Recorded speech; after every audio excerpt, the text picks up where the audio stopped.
Thank you very much for the very kind introduction, and thank you to Voiceless and the university as well for bringing me here a long way. And indeed, if I falter, it's because it is 4 o'clock in the morning where I come from. So, but I'm here to do a good job. Well, and also Brian Sherman and Katrina Sharman have over the last few days asked me to address certain issues, and if I do address all those issues, we'll actually be here until 4 o'clock in the morning. So I'm going to have to pick and choose those that I think are the ones that they would really like me to focus on.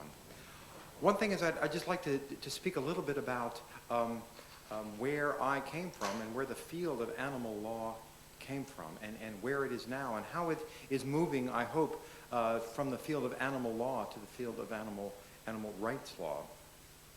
I've practiced animal law, and I actually often refer to it as animal slave law, because that is what it is.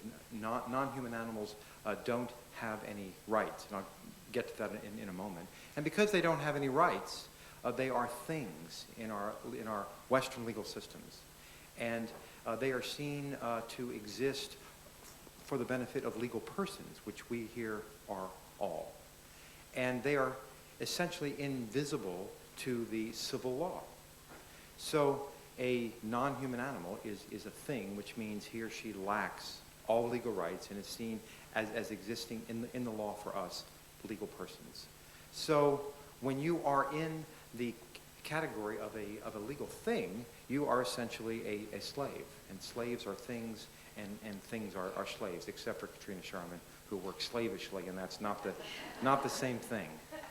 So the work I do and the work of animal welfare, animal protection lawyers around the world is to try to protect the interests of non-human animals in a system in which they are invisible as a matter of civil law, and in which they are seen as legal things, as slaves. They're either owned or can be potentially owned by us persons.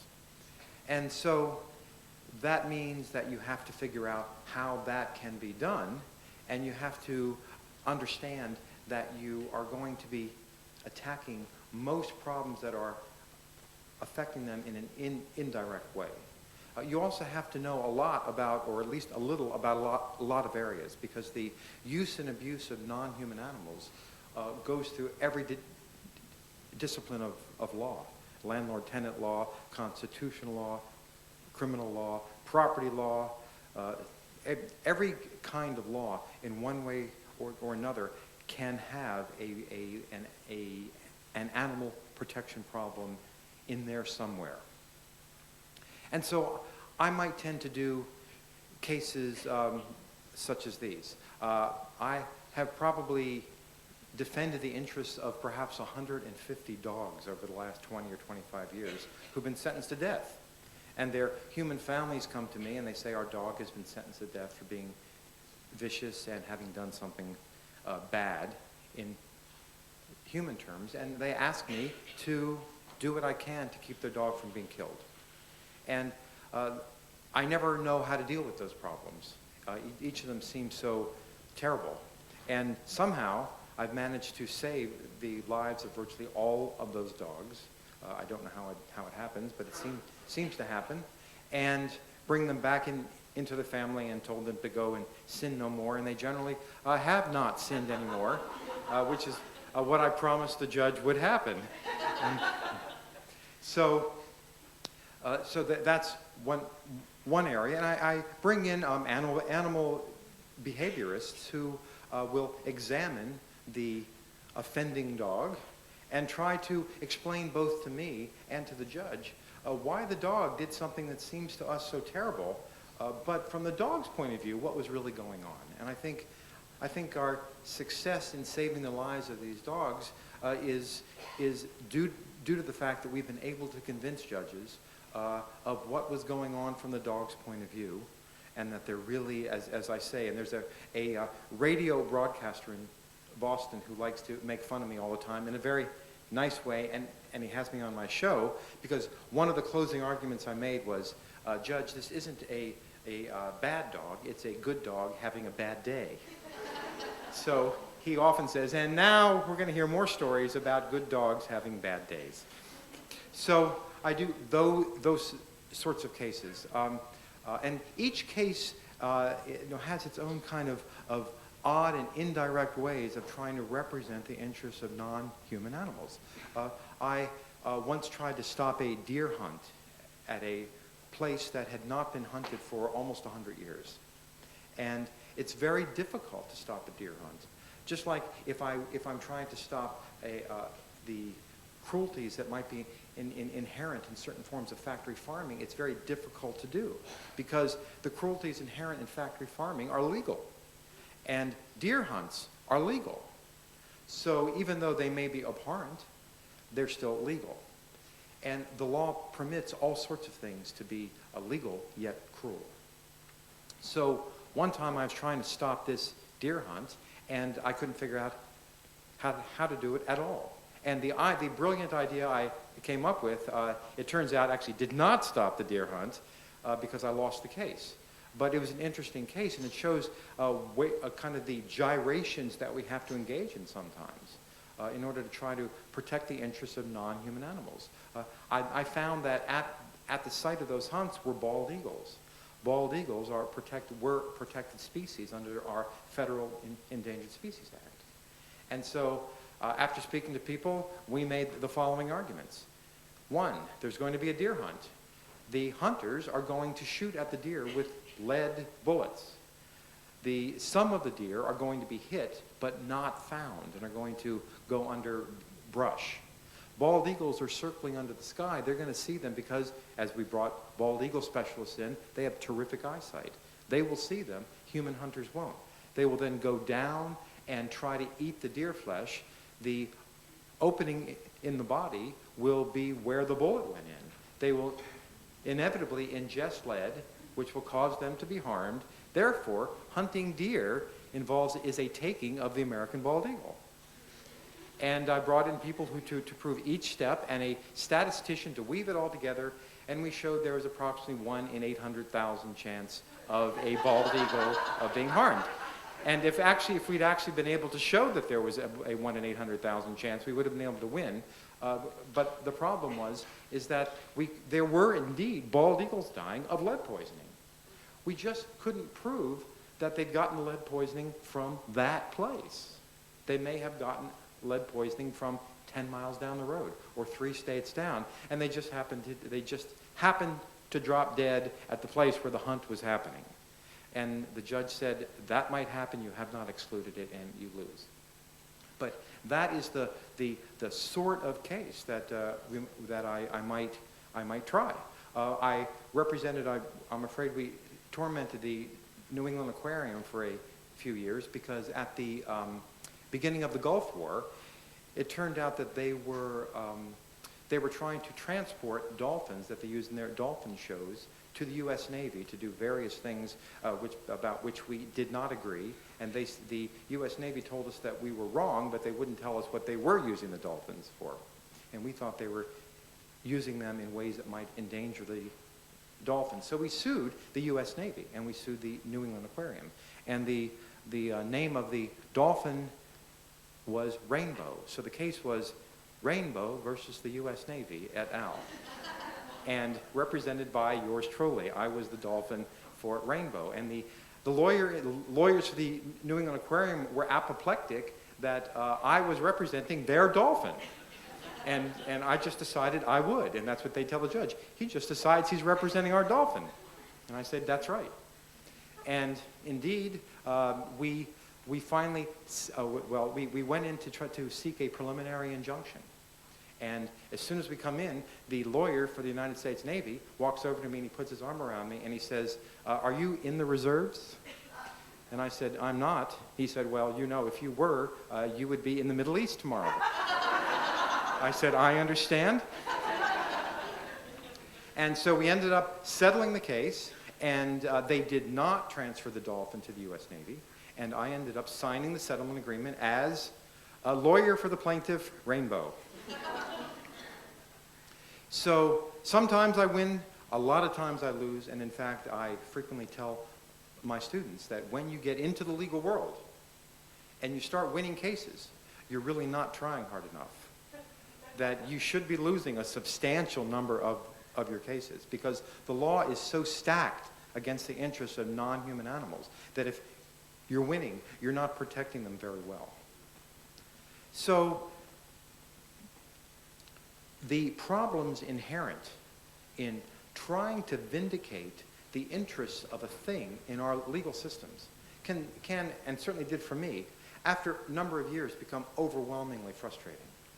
And so sometime, perhaps 5 or 6 years of becoming overwhelmingly frustrating, I decided that what had to be done is that this wall that exists, a legal wall, with all humans on this side of the wall and all non-humans on that side of the wall, had to be breached. All of us are legal persons, humans. All of these folks are non-human animals and are not persons but are things. And between them is this huge wall. And it had to be breached.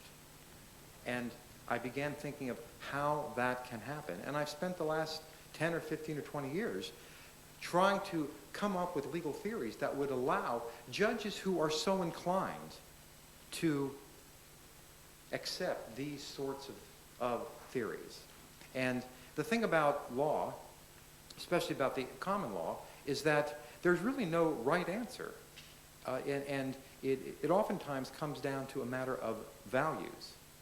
And the purpose of my work over the last 10 or 20 years with respect to the really animal rights is to try to develop legal theories that will harmonize with the values, the mainline values of many judges, so that if they are so inclined, they can feel confident that they have adopted a mainline legal theory that will allow them to rule in the interests of non-human animals and even declare them persons for one purpose or another. And the work I've done has focused on the common law. And the common law is really that law that accrues as judges decide cases, one, by 10, by 100, by 100,000, by 1,000,000, year after year after year. Not when they're interpreting statutes or interpreting constitutions, but when they're actually making the law that common law judges make when a statute is not involved or a constitution is not involved, which is a substantial amount of law. And the reason I chose the common law is that, one, it can be exceedingly flexible. And one example I give of one end of the spectrum of flexibility is a California Supreme Court case from about 1895. And in that case, or 1896, in that case, a California Supreme Court had ruled a certain way. In the following year, 1897, the California Supreme Court reversed itself and not only ruled the other way, but said that the ruling that they had made, the common law ruling that they had made the year before, was so terrible that any lawyer who relied on it was guilty of malpractice. So that is a flexible system. And that's not your usual way the common law works, but that shows how flexible it can be under certain circumstances. So I chose the common law because the problem of non-human animals being things is really an invention of judges, of common law judges, at least in our common law system. And so what common law judges hath wrought, common law judges can unwrought, if that's the word. And so they can change what they have done. And it also, the common law also permits judges to experiment, because they know if they make a mistake and they're convinced that their ruling was wrong, the next time that issue comes before them, they can change it. So you also don't have to worry about the issue of interpretation, of intent, as you might if you were arguing to a court that an animal should be a person within the meaning of a statute, because there are always problems as to whether the legislature intended, say, a chimpanzee to be a person when they enacted a statute. So the common law was the place that I wanted to start with. And that meant that that I had to develop theories, that procedural theories and substantive theories that might be convincing to judges using the values and principles that judges have learned in law school and tend to use day in and day out. So the first thing or actually the last thing I was working on, but it logically might be first, is the idea of what kind of procedural vehicles might be used to bring, say, the case of a chimpanzee who ought to be a person, a chimpanzee who thinks he ought to be a person, or whose next friend or guardian ad litem thinks that chimpanzee ought to be a person with rights before a court. What sort of procedural vehicles? And if you're not a lawyer or a law student, you might have no idea what I'm talking about. And if you are, you might have no idea what I'm talking about. But I think the odds are higher. So one idea that I came up with was, well, you might, if you saw a chimpanzee in a biomedical research institution, maybe you should bring a common law writ of habeas corpus, produce the body, just as if a human was being imprisoned wrongly. And indeed, that ended up having me write my third book, which is Though the Heavens May Fall. And that was a book in which I tried to show how James Somerset, who was a black slave who'd been captured in Africa at the age of 8 and brought to Virginia and Massachusetts and then on to London, how James Somerset was able to move from the status of being a thing, a slave under English law, to becoming free, a person. And what happened was that James Somerset, after being a slave of Charles Stuart for almost 30 years, fled Charles Stuart's home in London in 1771. And he was gone for 73 days. And something happened between the two of those men that really made Charles Stuart angry. And Charles Stuart sent slave catchers to find James Somerset and not bring him back to Charles Stuart, but to put him on a ship, sail him to Jamaica, where he would have to work in the sugar fields, where he would die after a few years, and it would be a terrible life and even a worse death. So those slave catchers did find him after 73 days, and they put him in chains on the Anne and Mary in the Thames, and they were about to sail away with him to Jamaica. And people, and we don't know exactly who, we think that they might have been James Somerset's godparents, then sought a writ of habeas corpus before the Lord Chief Justice of the Court of King's Bench, Lord Mansfield, who may have been the greatest judge ever to speak English. And he granted that writ of habeas corpus. And he didn't have to. And indeed, that's really what the book is about. Why, oh why, did Lord Mansfield, for example, grant the writ of habeas corpus? Why did he order James Somerset's body brought before him and allow the fight as to whether or not James Somerset ought to be a thing? Because once you start to think about it, there is an inherent paradox of a thing claiming that he shouldn't be one. And that was what was going on. So you had the friends of a thing, James Somerset, come into court and file a writ of habeas corpus. And Lord Mansfield could have said, I'm sorry, things don't file writs of habeas corpus. You lose. And indeed, in the southern states in the U.S., up until the time that slavery was ended, many, many black slaves sought to use a writ of habeas corpus and were denied on the grounds that things can't file writs of habeas corpus. But what happens when the thing claims that he shouldn't be a thing? How do you get that argument in front of the judge? And Lord Mansfield allowed James Somerset to make the argument through a common law writ of habeas corpus that he ought not to be a thing. And after a series of hearings which lasted over 6 months in a legal system that barely resembles ours, I had to start my book over at one point because I realized I was misunderstanding something. I was going back and getting the earliest transcripts of the trial. By the way, they didn't have court reporters there either, so you had to find someone who just happened to be in court writing it all down. and it was not easy to find that. I couldn't figure out what was happening. I would look at some of these transcripts, and I kept saying, well, where's the defense lawyer? Why did they keep leaving the defense lawyer out?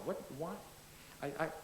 And it was only after I happened to read a book on criminal procedure of the 18th century did I realize that there weren't any defense lawyers. And that never dawned on me that the defendant in a criminal trial wasn't allowed to have a lawyer. So I had, and I also didn't realize that the average criminal trial, for example, in England lasted 8 minutes, including jury deliberations. It never dawned on me. I'd say, this is a short trial. How come they left it all out? Well, they didn't leave it all out. And there was more than one person who was hung saying, where's my trial? And as he was swinging, they told him that 3-minute interlude you had in the court, that was your trial. So after a pretty long trial by 18th century English standards, Lord Mansfield at one point was frustrated because people would not settle. And he made this famous statement, well then, let justice be done, though the heavens may fall. That's the title of my book, Though the Heavens May Fall. And he finally ordered James Somerset freed.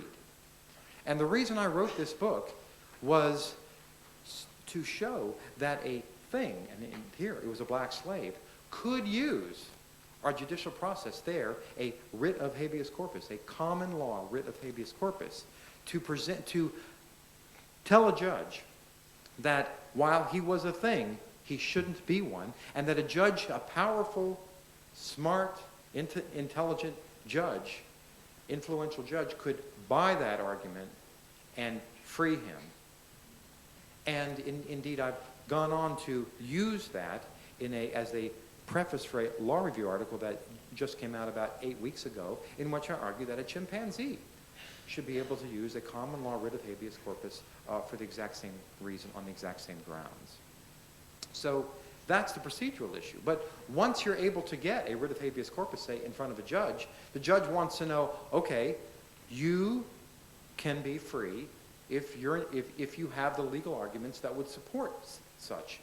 But just filing a writ of habeas corpus isn't going to help you. What are the arguments that would convince me that you ought to be free?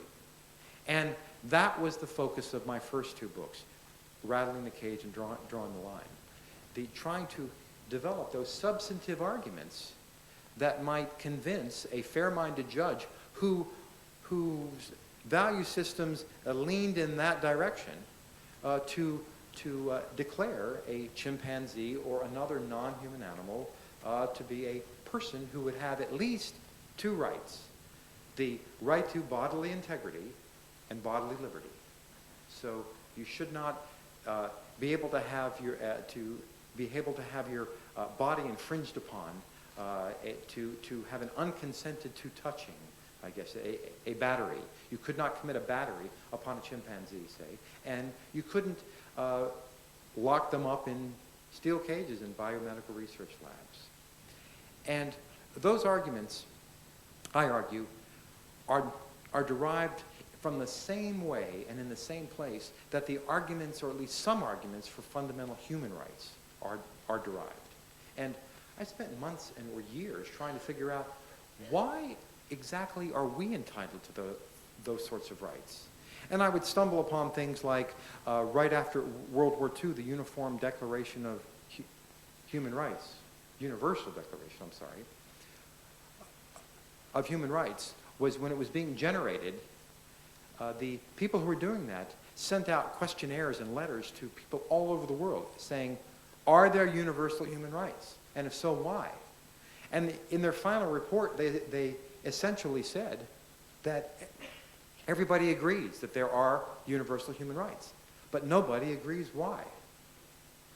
And the arguments for non-human animals, I don't think should be held to any higher standard. And so the fact that everybody does not agree why a chimpanzee or an elephant should have fundamental rights should not stop that chimpanzee or elephant from having those rights, because we don't agree why humans have these kinds of fundamental rights either.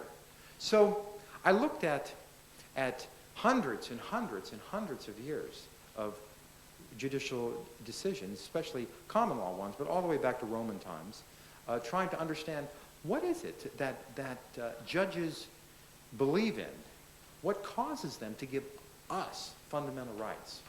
And two things kept popping up: liberty and equality. The ideas of liberty and equality. Liberty is a non-comparative right.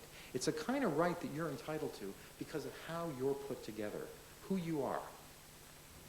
And if no one else in the universe has that right, you're still entitled to it. Equality is a comparative right.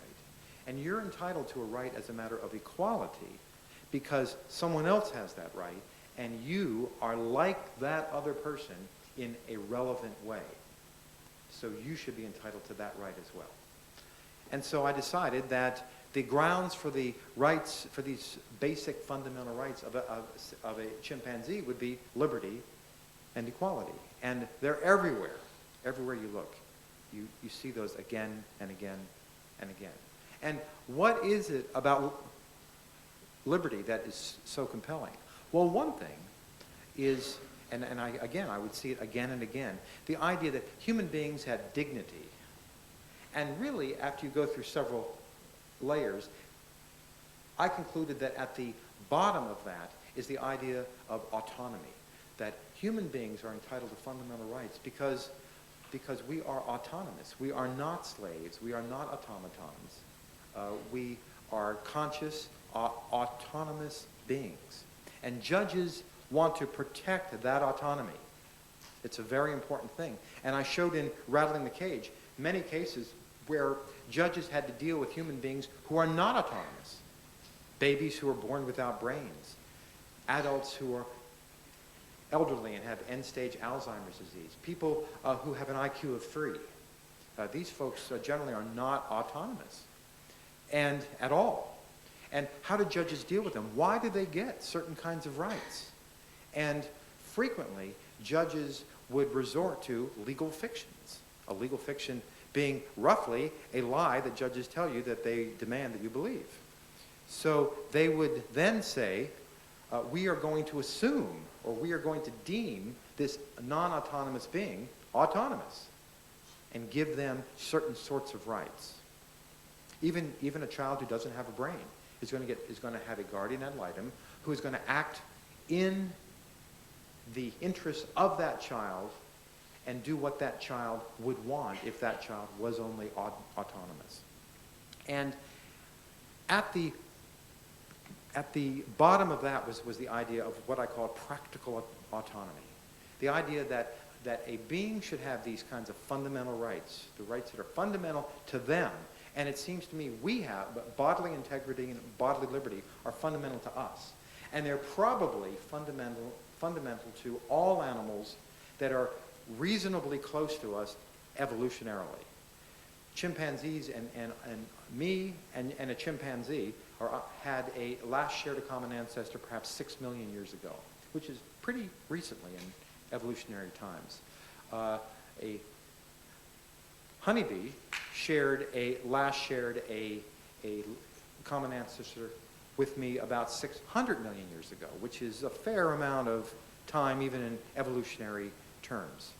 So I can be really sure, or pretty sure, that a chimpanzee who's only 6 million years separated from me also values bodily integrity and bodily liberty. A honeybee who is 600 million years from me, I'm not exactly sure what they value. It's a lot harder to know. And the further they are from us in evolutionary terms, the harder it is for us to understand what goes on in their minds or whether they even have minds. And indeed, I spoke to a man who had studied honeybees for 50 years. His entire professional life had revolved around the study of honeybees. And these people are crazy. They take a hive of 10,000 bees and they number them and they study them individually, which is beyond my comprehension. And so this man had studied honeybees for 50 years. And I said, are they conscious? And he said, How do I know? So if he doesn't know, I don't know. We'll return in a second to honeybees, though. So a being who has practical autonomy, who would be entitled to those fundamental rights that protect their fundamental interests, are those, I argue, one, you have to be able to be cognitively complex enough to be able to want, to desire. Two, you have to be able to intentionally act so as to achieve your desire. Three, and this is perhaps the most complicated, you have to have some sense of self, so that when something happens to you, you at least dimly understand that it's happening to you. And if you don't understand it's happening to you, then, and you don't know it's happening to you, then it's not clear why anybody else should care what's happening to you. If you don't care at all, it's not clear why anyone else should as well. And this presupposes that you are conscious. If a being is not conscious, cannot be conscious, then they are not going to have practical autonomy. But once you're conscious, then you can then become self-conscious. And a self-conscious being is a being who is conscious that she's conscious. And the gold standard for that is the red dot test, I can call it that. And that was developed using chimpanzees about 30 years ago, where a man named Gordon Gallup anesthetized chimpanzees after letting them see what mirrors look like, and then put a red dot here and a red dot there, say. Woke them up, showed them a mirror, and the question is, what are the chimpanzees going to do? And what they did is they looked in the mirror and they went like this, or they went like this. They didn't go like this. They went like this. That would have been a different thing. They went like this. And he argued that that means that they have some kind of self-consciousness, that they understand that the creature, that handsome creature in the mirror, is them. And indeed, it's now been used for children and other animals, and at about somewhere around the age of 1, somewhere between the first and second year, our children begin to be able to pass those kinds of tests. But there's still much more complex levels of consciousness. You begin to move into a theory of mind. The idea, eventually you understand that I have a mind. And then you begin to understand eventually that other people have minds, or that other creatures have minds. And indeed, some people argue that autism is a defect in theory of mind. That autistic people really don't understand that there are other minds in the world. But if you're not autistic, you begin to understand that there are other minds, and then you begin to understand that what's in those minds may be different than what's in your mind. And then it can even become more and more complex. But by the time you're 4 years old, a normal human child generally has a pretty reasonably developed theory of mind. So a being who has a reasonably developed theory of mind is far above the minimum of having some sort of a sense of self. They have a raging sense of self, sense of self. And for example, Coco the gorilla, who I've met, will look into a mirror. Penny Patterson, who works with Coco, and shows you a video of Coco looking in the mirror and putting a hat on, and then she takes out a tube of lipstick and slowly applies it. This is certainly at least a self-conscious being. So Coco clearly has some kind of a sense of self. And so what I did was develop 4 categories of non-human animals, and on a scale of, say, 0 to 1, or 1 to 100. And those beings who are from 90 to 100, I argue are category 1 beings. They are so head and shoulder above the minimum requirements of practical autonomy that they should be immediately declared persons with these minimum fundamental rights. And in there, I put actually at that time, my 5-year-old son, Chris, was in there. But he already had those rights. When I wrote my first book, alas, he was only 1, and he wouldn't have gone in there. but he was 5, and he was definitely a Category 1 kid by that time. I also put in all 4 species of great apes: chimpanzees, gorillas, bonobos, and orangutans. I also put in 2 Atlantic bottlenose dolphins that I studied, or that I went to study. And these creatures all were conscious, were self-conscious, had advanced linguistic skills. They could lie. They could use grammar. They could figure problems out using insight, in that they could solve problems without trial and error. They just looked at them. In fact, one of the famous studies now is that Bernd Heinrich at the University of Vermont works with corvids, crows.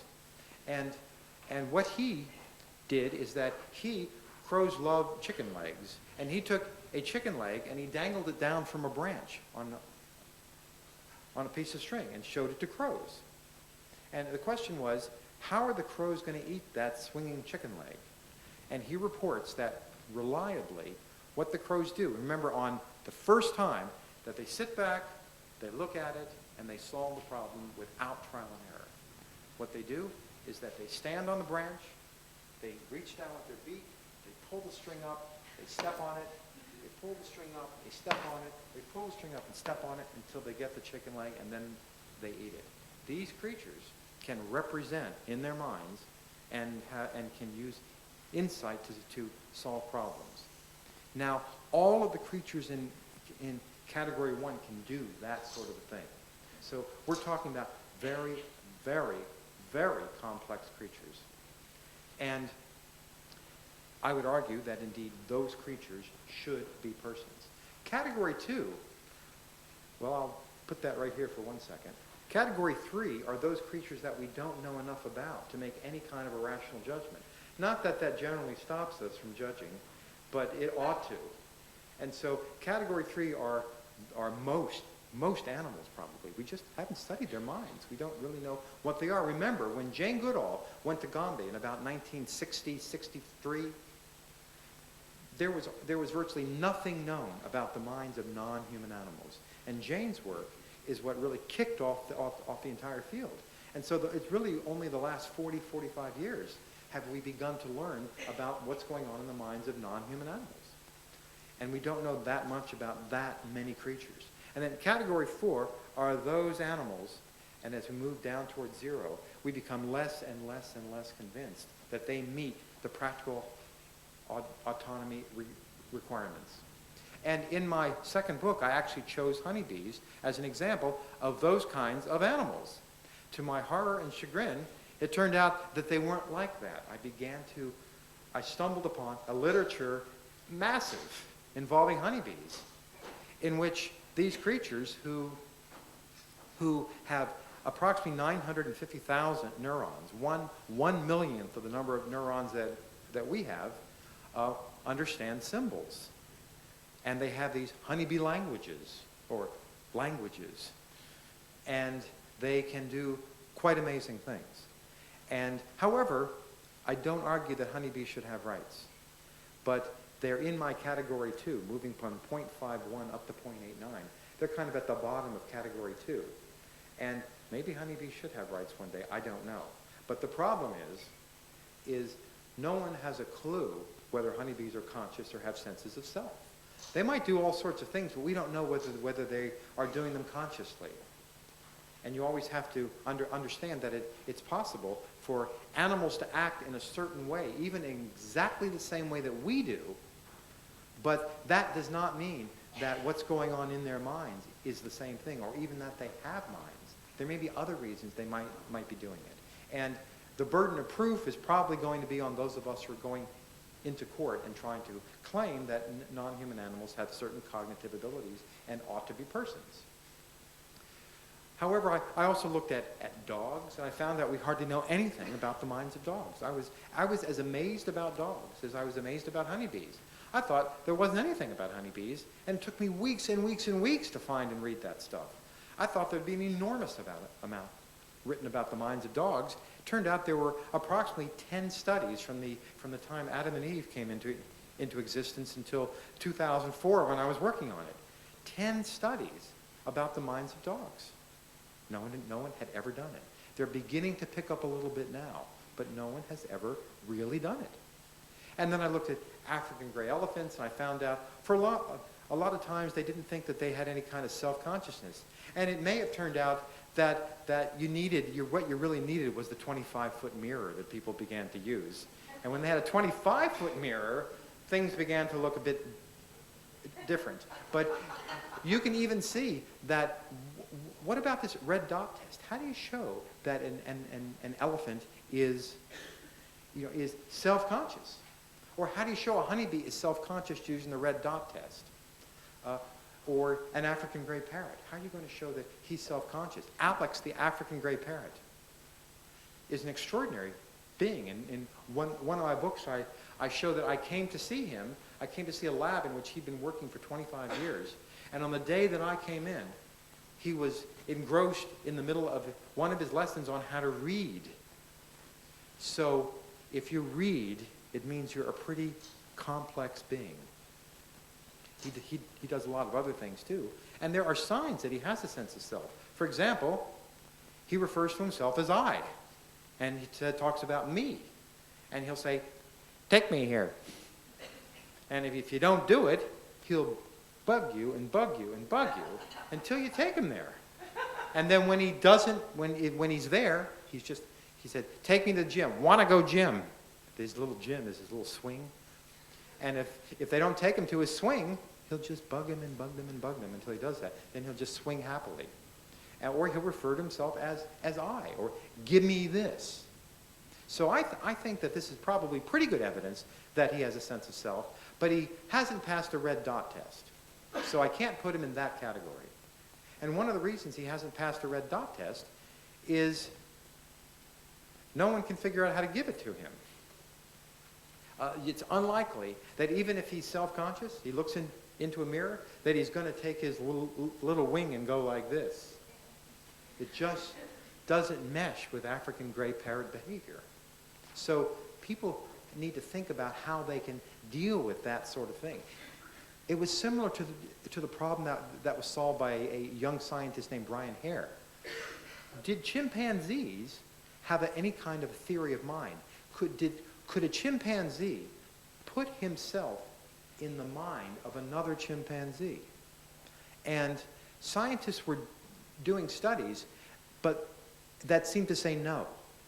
But those studies required the chimpanzee to put himself in the mind of a human. And while those scientists concluded that the chimpanzee did not understand the mind of a human, when I read the studies, I concluded that the scientists didn't understand the mind of the chimpanzee.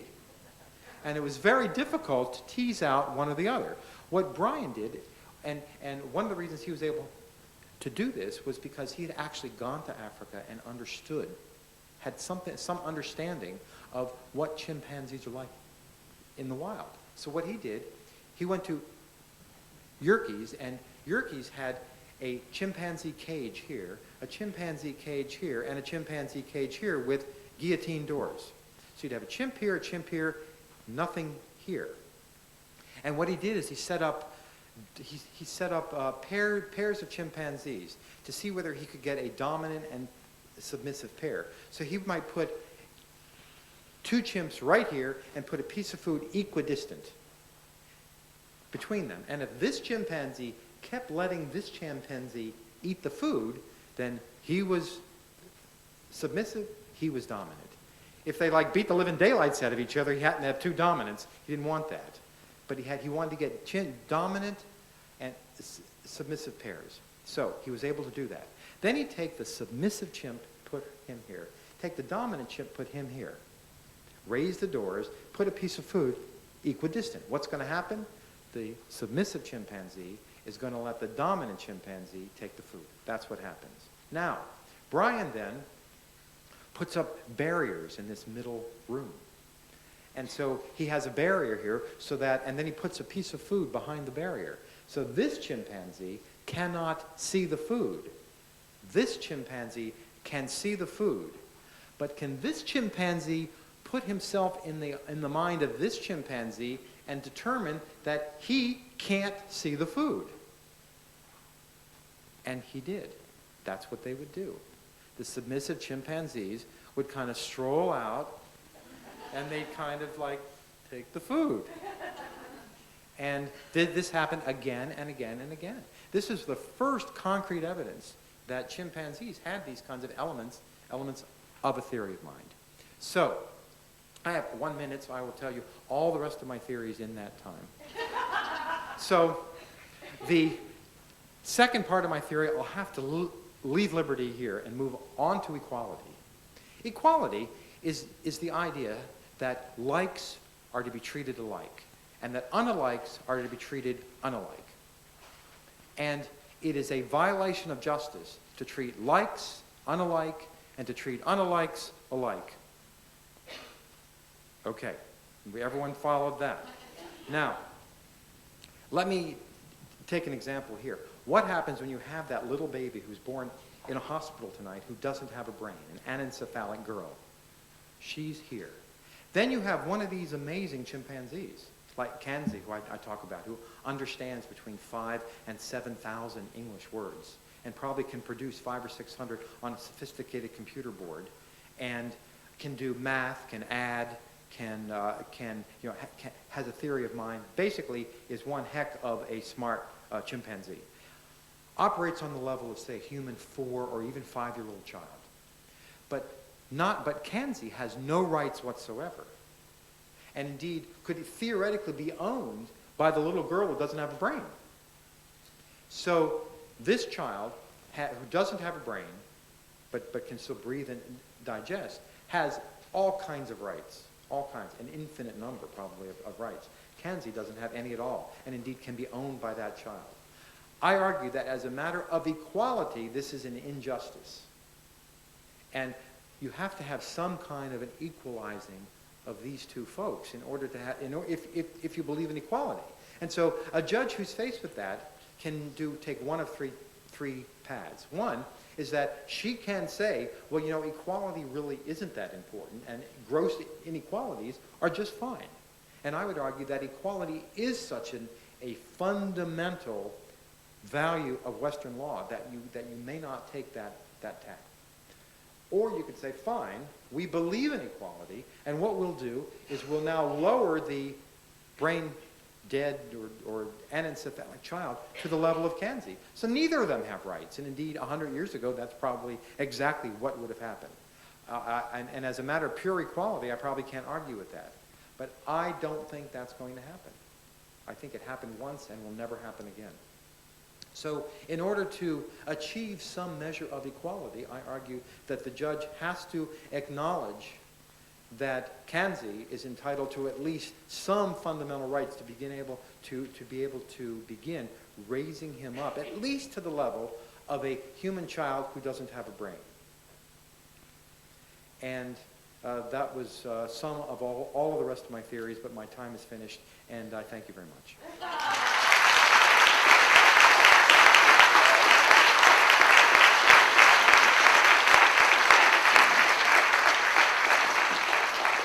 Very much, Professor Stephen Wise, for a thought-provoking presentation. I'm sure that there are lots of questions that people are burning to ask in the audience, but we'll get to them shortly. As you've probably all gathered by now, my name is Katrina Sharman, and I'm the in-house counsel for Voiceless. I'm also a graduate of this law school at the University of New South Wales, so it's great to be back here for this important occasion. I'm going to be chairing our panel session this evening, and the purpose of that session is to allow you to direct some of your questions to Stephen Wise, and also to draw on the expertise of some of Australia's leading legal advocates who have an interest or an involvement in this area. But before we get started, I thought I'd take a few moments to demonstrate how some of the key themes of Stephen's speech are applicable to us in Australia. Firstly, Stephen talked about the widespread suffering of animals and the fact that animals are effectively invisible to the legal system due to their classification as property. It's beyond dispute that although Australia's anti-cruelty laws seek to provide certain basic protections to animals, they still classify them as property. For example, when it comes to farm animals such as pigs, cows and chickens, our laws ensure that we can buy them, sell them, trade them, and in fact we even refer to them as livestock or living stock if you take the two words apart. Essentially, we decide how they live and how they die because they are our property. Each year in Australia, approximately 540 million animals are raised for food and food production. This equates to the slaughter of about 50,000 animals per hour, and 90% of those animals are meat chickens. Of all the animals that are affected by their classification as property in Australia, the suffering of farm animals is probably of the greatest magnitude. These animals are largely exempt from the protective reach of our anti-cruelty laws, and although both science and common sense tells us that they're emotionally and psychologically very complex beings, their miserable plights are sanctioned and even entrenched by the current legal framework for animal welfare in this country. For example, on factory farms for pigs, pregnant females known as sows spend much of their reproductive cycle in stalls where they can barely take a footstep forward or backward, let alone engage in normal social behaviours. Their levels of frustration and stress are so high that some have even been documented to have experienced chronic depression. 2 weeks ago, a meeting of federal, state and territory agricultural ministers confirmed that despite moves to phase out these stalls in the European Union, female pigs in Australia will continue to be locked in those sow stalls for at least the next 10 years. Many people in the audience will also be familiar with the plight of battery hens. Awareness of this kind of suffering has grown considerably in recent years, and people are buying more free-range eggs. But Australia still cages 13 million battery hens every single year. These birds spend their lives confined in cages with little less than an A4-sized piece of paper in which to move. They barely have enough room to flap their wings, and they're often debeaked without pain relief to control their aggressive responses to confinement. Again, this suffering is lawful.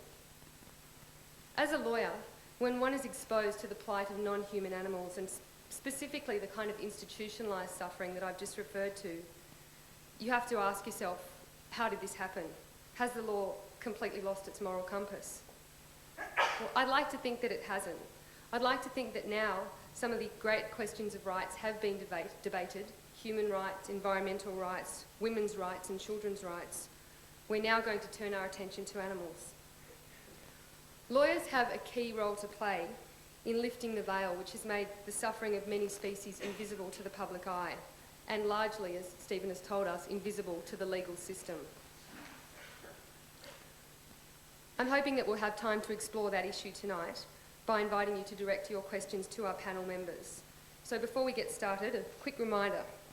In addition to Stephen Wise joining us this evening, we have Jeffrey Bloom, the first lecturer of animal law in Australia, a course which is now being offered at more than 6 law schools across the Asia-Pacific region. We're also delighted to welcome Professor David Weisbrot, who heads up the Australian Law Reform Commission, a body responsible for conducting inquiries into areas of law reform at the request of the Commonwealth Attorney General. I'll be participating in this session as well, which we hope will give you some local context, as well as exploring a lot of the issues that Stephen has raised this evening. So perhaps we could begin by inviting Professor David Weisbrot to share some thoughts with us. And when David Weisbrot has finished, I'd like to invite some of you to step up to the microphone and ask your questions, and it would be helpful if you could direct your question to a particular panel member, as we've only got one mic here tonight, so we'll need to play a bit of musical chairs. So please welcome Professor David Weisbrot.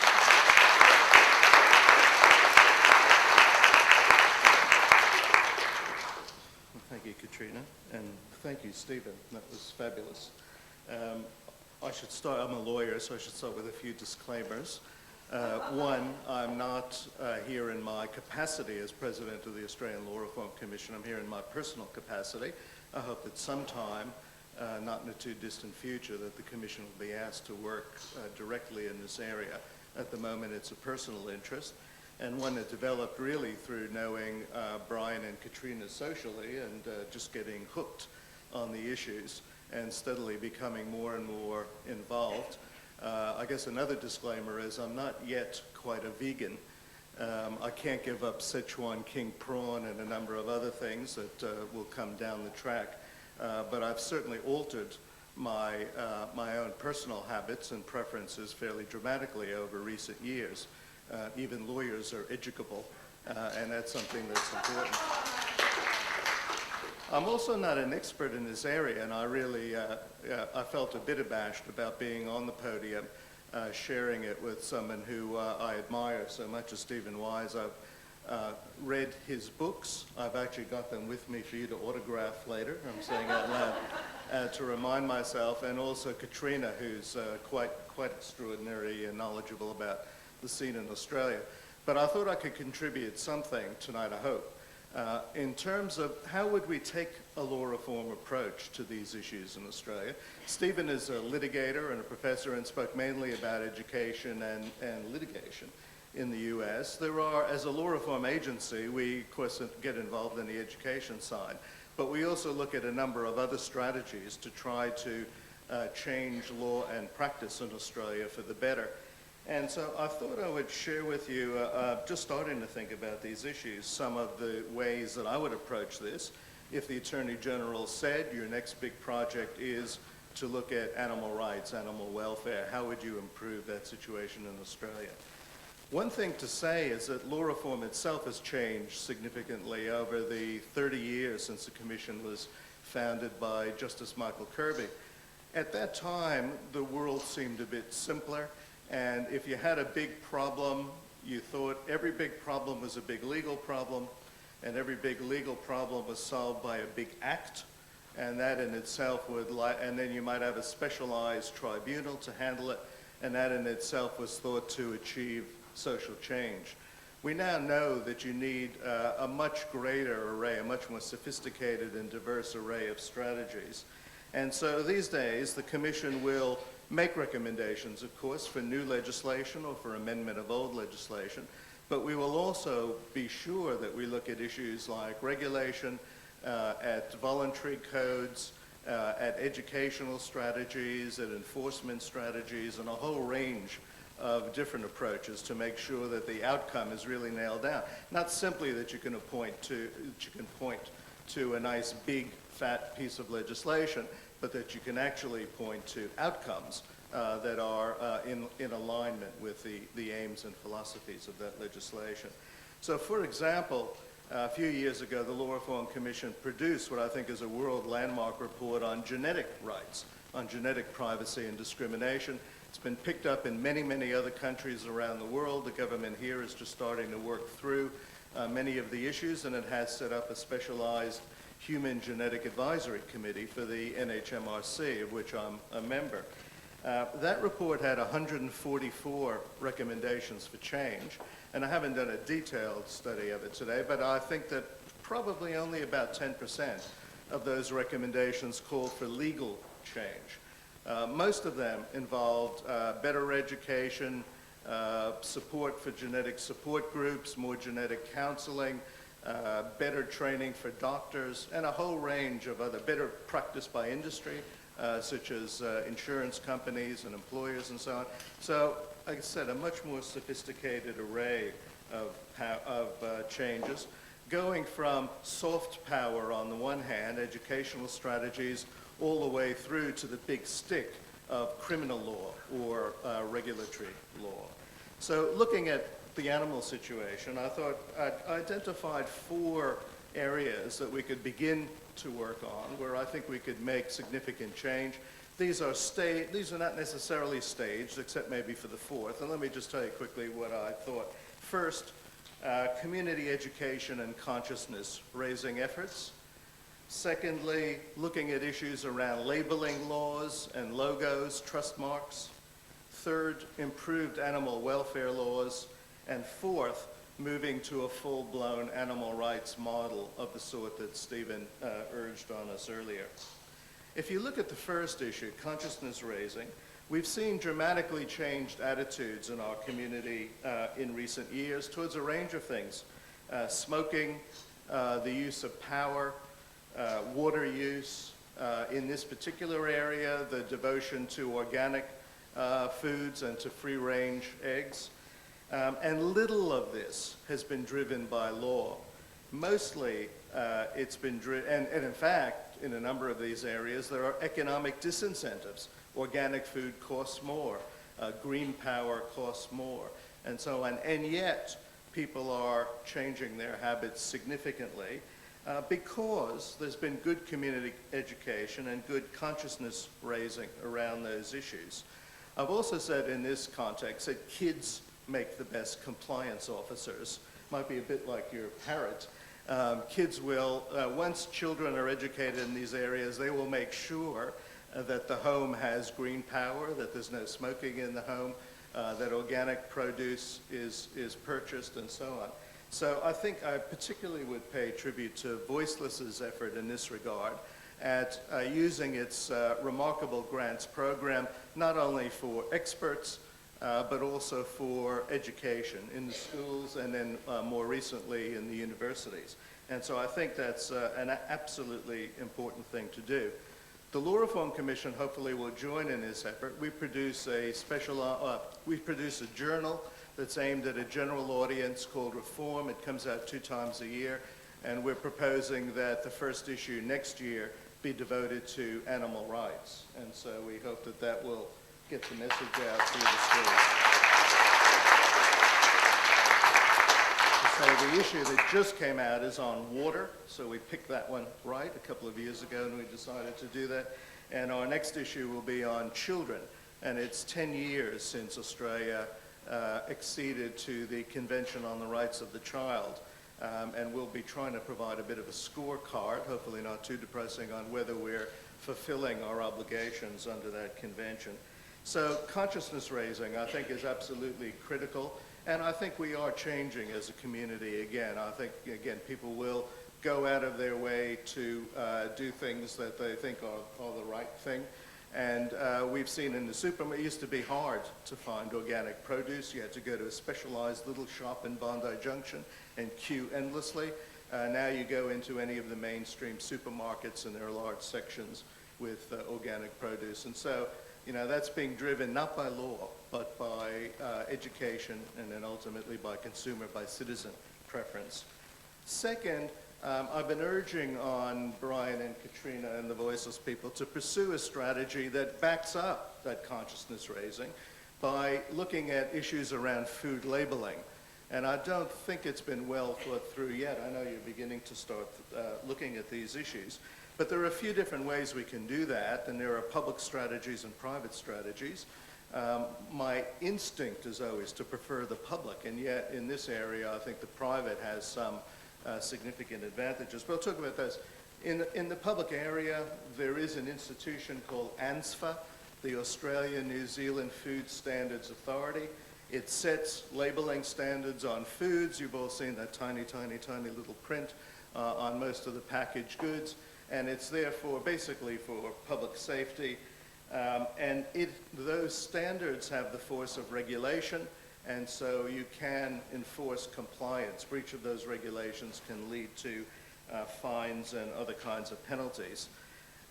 The problem there, if we're relying on that for humane labeling, is that first you're relying on government entities in which you've got the various ministers of agriculture, not the ministers for animal welfare, but the ministers for the commercial side, the agricultural side, to try to push that issue, to try to get labeling laws that reflect humane standards. And you also have a loss of control, really. You're giving over to the political process that labeling standard. My preference would be to push for something much more like the trust mark or logo approach. And there are a few big success stories that suggest that this could be done well. One of them is on the certified organic status. So there's an institution, an NGO called the National Association for Sustainable Agriculture, or NASA, and it's established in 1986, and it is the one that authorizes people to put that certified organic sticker on food. It keeps high standards, it does good inspections, it probably could be improved, but it's one good way to do it. Another way, and again I think a significant success story, is the fair trade coffee model. So Fair Trade Coffee is an NGO. It's based in Germany, has branches all over, and they set fairly high standards, and they do inspections. And if you comply with that, if you're a grower, a producer, a manufacturer of coffee, processor, and in order to get that label affixed, you have to meet those standards. And so again, free-range eggs is another one, although there's some controversy, particularly among the producers, the genuine producers of free-range eggs, about whether that standard is policed sufficiently well. But I'm urging here, I'm going to challenge Voiceless to try to set up something similar in which there's a humane treatment of animals trust mark, which would, producers would have to reach a certain standard, they'd be subject to inspection, and if they didn't meet those standards, they couldn't use this logo. Let's hope that if there's that trust mark, that consumers will look for it and demand it, and that will have a flow back through the system. On the harder edge side, so education and then a trust mark or a logo or a label or a standard to try to back that up. On the more legal side, at the moment, the animal welfare laws have pros and cons, and mostly cons. So if you look just at the penalties, for example, a common provision across Australia is the one in the New South Wales Crimes Act, Section 530, and it says exactly what we would all want, that someone's guilty of an offense if they inflict severe pain on an animal, if they're involved in torture, beating, or any other serious act of cruelty. And it actually carries a whacking good sentence in these circumstances. It's imprisonment for 5 years. And so if you stop there, you think, well, that's pretty good. But there's always a subsection 2 in law.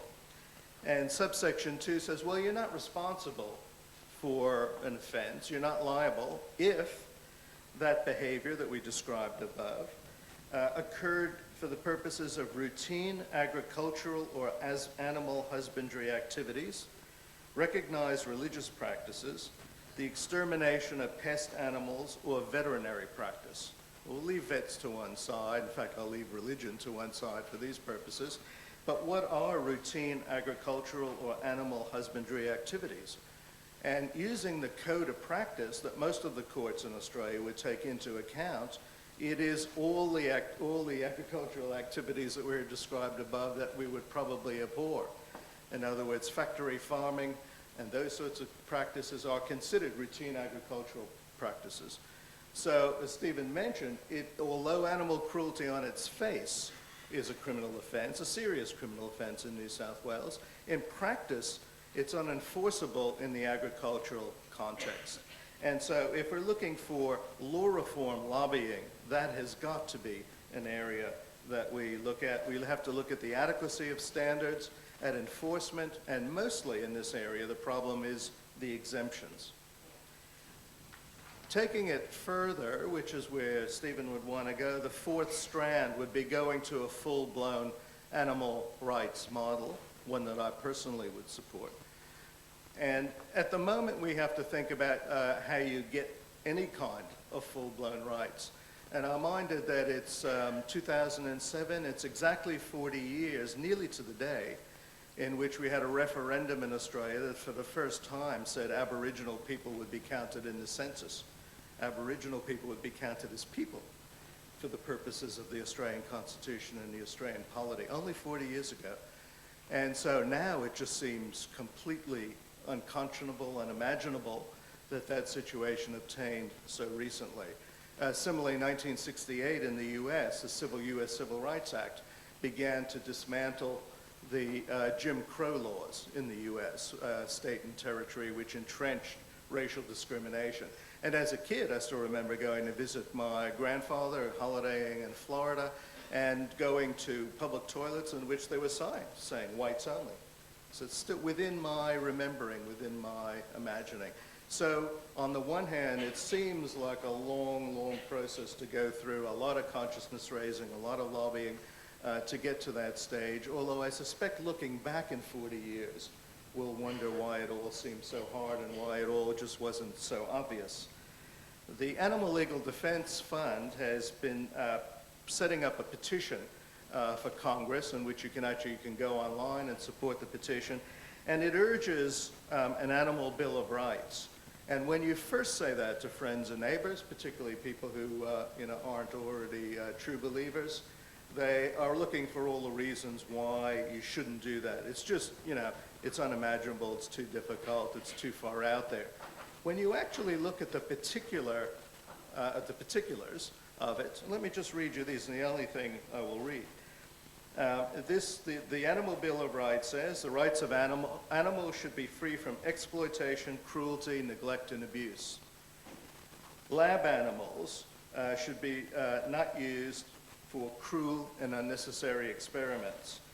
The right of farm animals to an environment that satisfies their basic physical and psychological needs.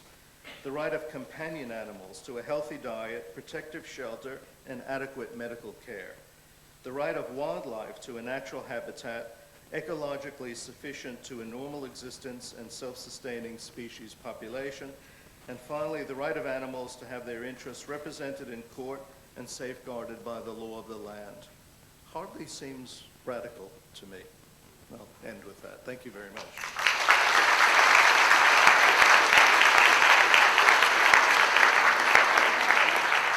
Thanks very much, Professor Weisbrot. Well, thank you. They're very thoughtful insights, and I'm sure that they are going to provoke a lot more questioning from the audience.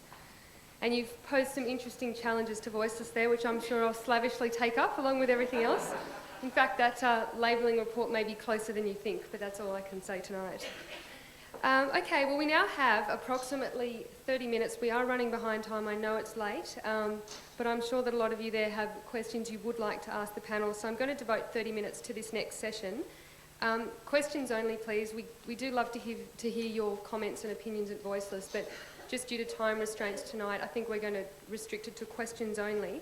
So if anyone there has been burning to ask a question for the last hour, now would be the time. If you could possibly just step up to the microphone and say the name of the panellist that you'd like to put the question to, and we will endeavour to answer it for you.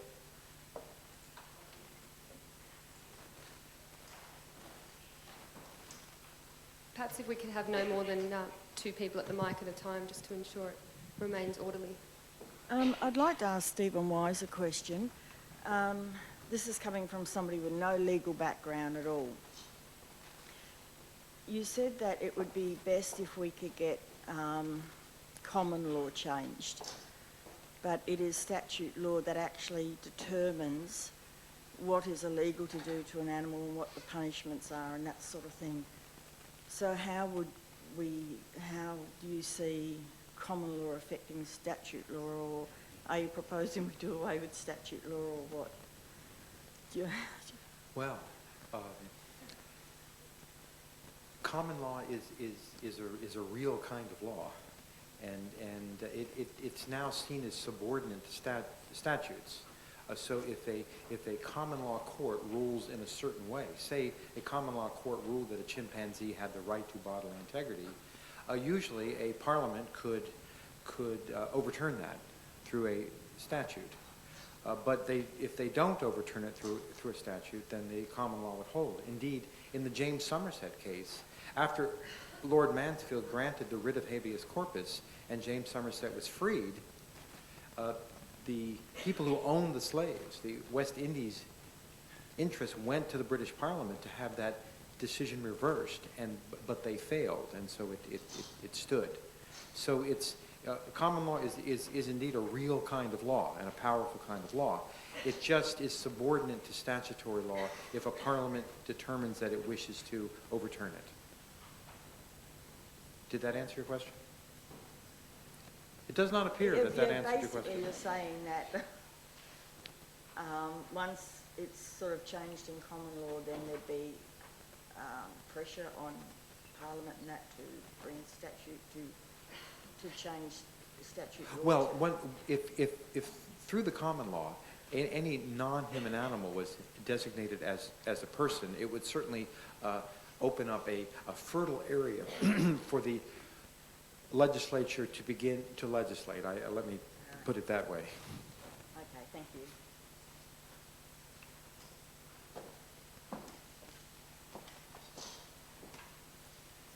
Two mics? Wonderful. Hi, my name's Siobhan O'Sullivan. I'm from Government and International Relations at the University of Sydney. My question is also for Stephen, but I'd just like to start by saying thank you very much for being here this evening, and I really enjoyed your talk.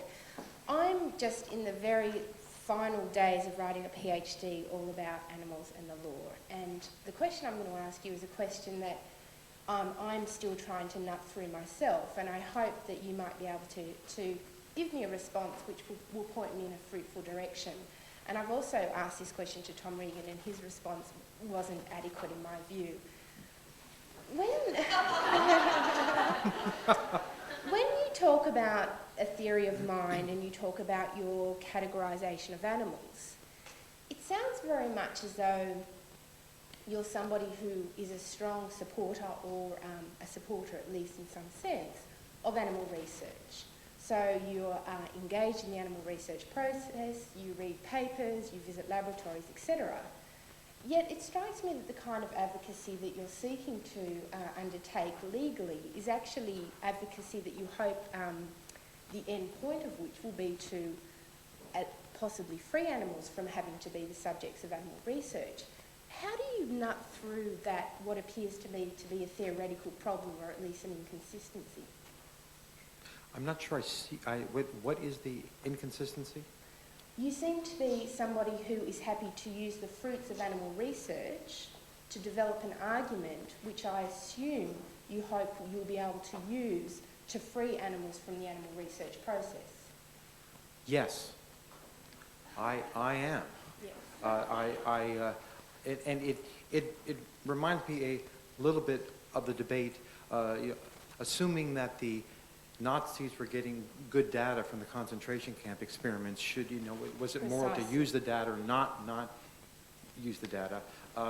My personal value system is that I will, go to hell and back, and if I have to use the data, that I will then be able to support an argument to prevent that sort of data from ever being accumulated again. Did I? So that's how I feel about it. Okay. Thank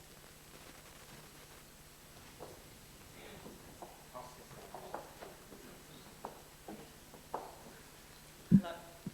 Hello. My name's Ute O'Connor, and I'm from this university in psychiatry. I just perhaps want to quickly comment that while I was listening to the talk, which I very much enjoyed, thank you very much for it, it brought to mind Wittgenstein's sort of comment on if lions could speak, we would not be able to understand what they say. And I think using some kind of, can the elephant see the dot in the mirror kind of thing, to decide whether the animal is worthy of our protection or not personhood, to me is potentially flawed, because again, as we initially decided that we are deserving of all and animals are things, we might go in a similar trap, however well-meaning. And this brings me to my real question, because here at this very campus at the moment there is a big debate about a cat colony who's been here for 50-odd years.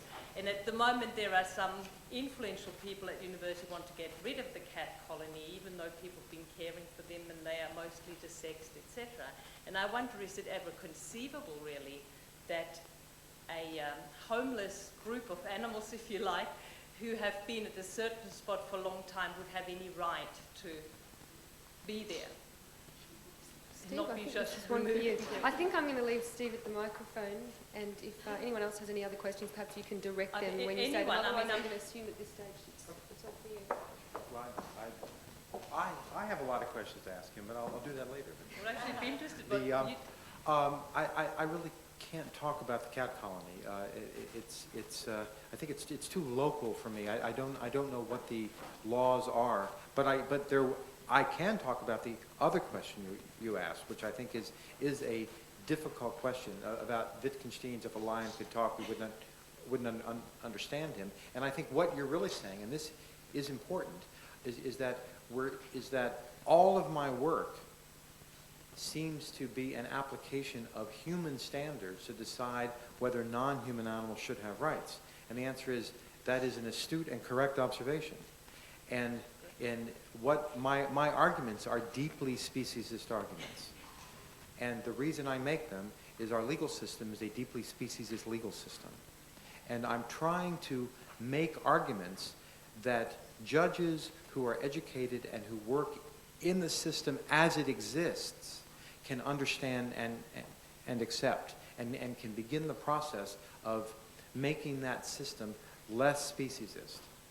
But if I try to make, I believe that if I try to make non-speciesist arguments, I will lose even faster than I might lose anyway. And that as a practical matter, those arguments that you need to understand the animals in terms of themselves, I think will come. I don't think they'll come in my lifetime, but I do think they will come. But I don't think they should come first, or if they do come first, they will not succeed. You might just like to state, and I think Jeffrey, sorry, no, so I was talking to me? Question. I think Jeffrey Bloom, who is here on this campus, would like to take on the cat question. Wonderful, thanks. Well, I am somewhat familiar with the issue of the cat colony here, and there's a really fantastic website I know that's been constructed by the people, or some of the people who take care of the cats. But I can't comment specifically about it. But I think you've raised an interesting question about whether if you decide to accord animals rights, does that mean that we have positive obligations, or is it just a matter of that we just should be leaving animals alone? Do we actually have obligations to do things for animals if we say that they are beings with intrinsic value? And, it's obviously not something which you can answer simply. But I think it raises an interesting question, and I guess one comment that I'd like to make is that I think it's a shame if arguments according rights which are all about just leaving animals alone get caught up in what obligations we might have to animals. I think that's an important question, but I don't think that you need to say that we need to do positive things for animals to recognise that animals have certain rights which are simply to be left alone. So if I can just say something more to that, it's not to leave them alone, but if at a place like the university there is a best practice model on how you can deal with cat populations, and why we would not look at those and examine that in preference of just killing a lot and waiting for new ones to come and killing them again and waiting for the new ones to come, if there is evidence in the literature of other models that work better. Yes, and I mean, it's certainly the whole basis for that argument must be that actually the interests of those cats count, and that it's not just the human interests or some of the human interests to, a neat and tidy environment, or if you're not a cat person, that they should be banished from existence. So I recognise the point you're making there.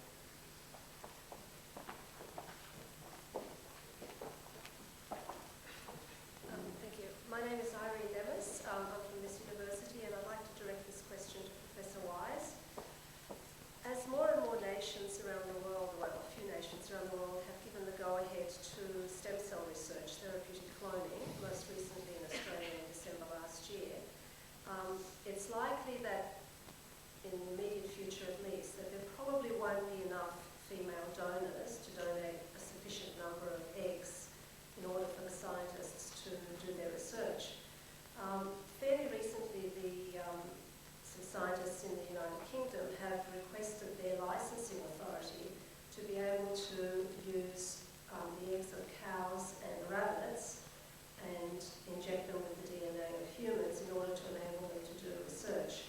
Now, since cows and rabbits are unlikely to be able to give informed consent, I'm interested to know your view generally on this whole area, and how you would, if you needed to represent, say, a cow who said, I haven't given informed consent, how you would balance that against the great good, if I can say that would come to people who are suffering from debilitating illnesses. Well, I managed to get away with representing a dolphin once. I don't know if I can get away with that again. and especially with a cow or a rabbit. They are not juridical persons. I mean, they're not persons. You can't represent them any more than if someone said, I have this podium and I'd like to have you represent this podium because this person keeps kicking it like that. And we want an injunction against that guy. And I couldn't do it. I just couldn't do it. And so... I'm interested in your view on the issue of being the government's allowing animals to be used in this way. Well, my personal opinion? Well, one thing I've learned, at being a lawyer for 30 years is judges don't care what my personal opinion is. I'll give it to you if it means something, but I don't think in any theoretical sense or any legal sense it would be worth a whole lot. You should leave the guys alone. That cows, assuming that cows are suffering by that process, I don't know if they are, or assuming that rabbits are suffering by the process, I don't think they are, and I would have to know what is involved in that before I could say you should do that or you shouldn't do that. If it's a completely painless process, and I don't know if it is, then they probably don't care and it wouldn't bother them. But I just don't know enough about how the process works. I'm always deeply suspicious of the way we may use animals who we entirely dominate and who are naked before us. That we usually don't care whether it's painful or not. But I don't know whether this is one of those circumstances. Professor Weisbrot might have an opinion to add there just on that particular issue as well. Well, we could spend the whole night till 4 a.m. at least dealing with the issues that arise out of stem cell research and so on. The Australian legislation at the moment, the federal legislation to which all the states and territories agreed, was that one provision in there prohibits chimeras, the mixing of human DNA with other species. And so it would be prohibited in Australia now, as it is prohibited in England, although you're right that there are pushes for that. I think there are better ways to deal with those issues. Ultimately, though, I would go down to a very utilitarian view, which is, what harm and pain and suffering was being caused to animals to produce those. If the answer was minimal, this is purely on the animal welfare side, not on the ethical and moral side of the research itself. But if the pain and suffering was minimal or nil and the benefit was great, then I would say that I would be more inclined to allow it to happen. But again, I'm talking about simply obtaining eggs or tissue or whatever from animals, rather than saying that that's an appropriate way to go.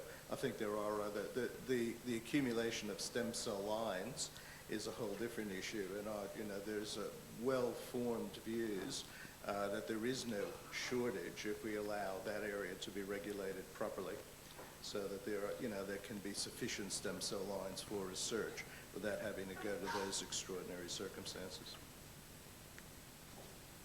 Thanks, Professor Weisbrot. I'm just mindful of the time. Can I ask if we just limit the questions to the number of people that are lined up now? And I'm just getting signs from the back. I know the caterers are upstairs, so we're going to have to wrap it up in about 10 minutes and move up to level 1 for people who would like some refreshments, and then there'll hopefully be an opportunity. We're not going to be running away too quickly, so you can ask your questions to us there. Actually, my question, I'm Helena Thompson from the World League for Protection of Animals, and my question is aimed at Jeffrey Bloom. Now, in view of the fact that you enumerated the various, oh, I'm sorry, I've got the name wrong. It's, apologies. You're so obvious. Apologies, I've got the name wrong. My question is that...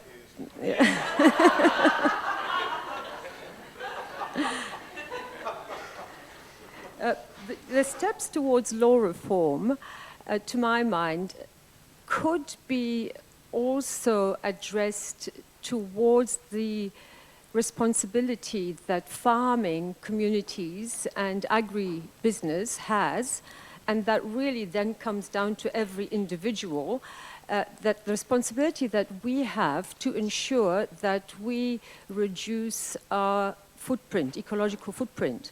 Now that brings me to the fact that our domestic ruminants, sheep and cattle, produce about 3 tons of methane per annum. Now that's the Australian Greenhouse Office. Once you do the relevant calculations to bring that down to CO2, it seems that in fact over the next 20 years our sheep and cattle will have more of an impact on the climate with the 186 megatons of CO2 equivalent emissions than all of our coal-fired power stations here in Australia, which only put out 180 megatons of CO2.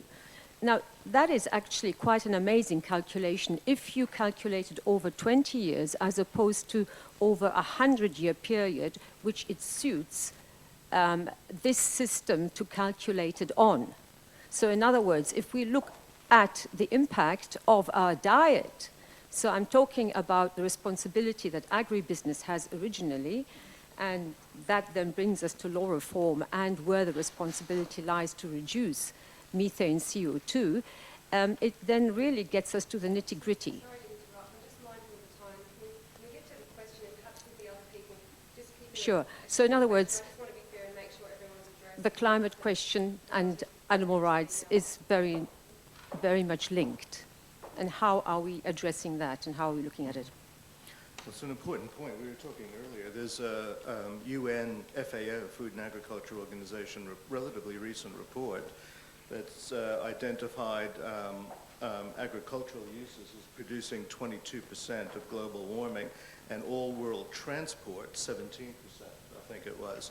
And everybody mentioned that too. It was in the Sydney Morning Herald a little while ago, and everybody says, no, that can't be right. And then when you break it down, it is. So, but I would go through the same continuum. I'd say this is another part of consciousness raising. First of all, we have to let people know that that's right, because I don't think most people would accept that on its face. It wouldn't be part of their common understanding, common wisdom. And then to work through the different strategies ranging from education on the one side, and education of producers and consumers, and then all the way through to harder sanctions, saying how are we going to meet our global warming targets, how are we going to reduce our carbon footprint in Australia, and then using whatever sanctions we need there. So I don't think, I mean, the strategies may be slightly different, and the strategies may be slightly different, but I think that same continuum is important, working through from the things we can do educationally to drive behavior and to change attitudes and the consequences that flow from that, all the way through to thinking of areas in which we can make harder interventions using the sanction of the law, whether it's criminal penalties or civil and administrative penalties, or economic disincentives, for incentives or disincentives for production in a way that would drive behavior if education isn't going to do it. Thank you. My name is Rod Elvish, representing Doggy Rescue. My question is to Professor Wise, but other members of the panel may wish to add their comments too. Professor, you mentioned that you work through the common law, and presumably that is because it's based on values and we can make changes rather than try and interpret black letter or statute law. And I think that is similar to the thing that we find at Doggy Rescue, where perceptions are incredibly important. And I noted your comments, you used words like guardian or guardianship rather than owner and ownership. And these are important things. As well as influencing the common law, we find that we can influence public perceptions and that sort of thing. And my question is, or my comment and the thing that I'd like to hear you reinforce if you agree with it, is that by calling our dog rescue service an adoption centre, by calling our shop front not a shop where we sell dogs, but an adoption centre whereby dogs are adopted, and the people who take the rescued dogs are adoptees. we are reinforcing that these animals have value, and my question is, are we as the general public on the right track to change the public's opinion as to the value of animals in the same way as you're doing in your legal practice? If you're asking me whether language affects people's perceptions, I agree. It's rather, instead of just lawyers changing this, can everyone in the community do it and assist, and will this benefit animals long term? Everyone is more important than lawyers.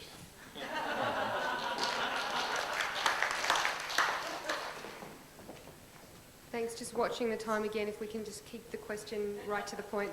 Thanks. Hi, Larry Murphy from Animal Innovation. It's going to be a quick question, believe me. This is actually along similar lines what the lady was asking with the PhD. For Professor Wise, sorry about that. Now, I just want to clarify something here. Is it correct to say that you support animal experimentation in laboratories and vivisection? You know, I mean, those comments you're making about just those chimpanzees earlier. Is that correct? Do I personally support vivisection? Yeah. Well, any animal experimentation in any laboratories where it involves any type of intrusive experiments on animals. No. Okay. That's it.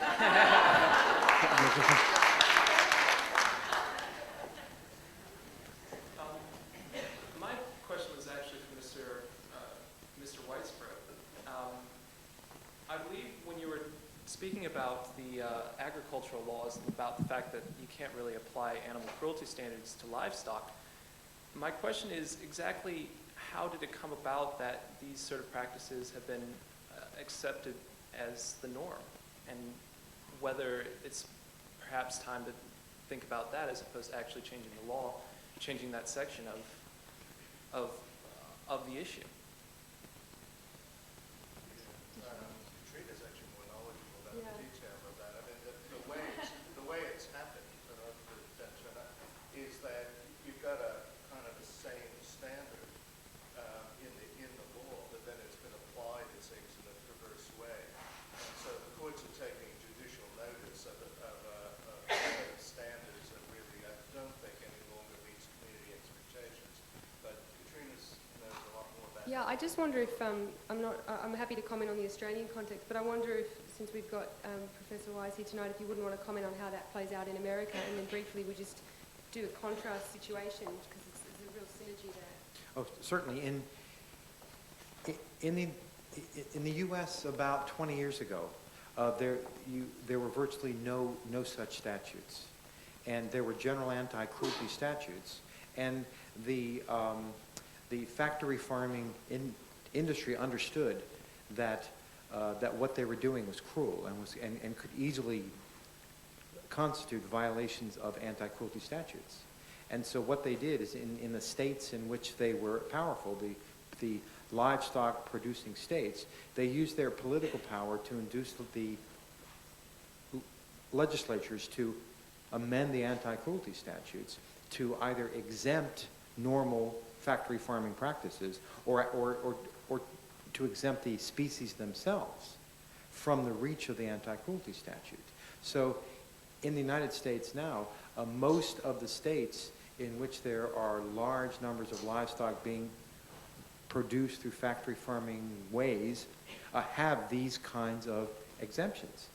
And in those states, since there are no federal statutes that protect farmed animals, and now in those states there are no state statutes that protect farmed animals, the problem is that farm animals are not protected at all. I'll just add to that. I'd like to say I agree with, I want to repeat everything that he says, because I think it's the easy way out, but it's also the truth, unfortunately, in Australia as well. When it comes to the treatment of farm animals, and particularly the routine agricultural practices that you talked about, I think there's two reasons at the moment why they are occurring on such a a prevalent basis. The first one is that most of these practices, as I mentioned earlier, are occurring away from the public eye.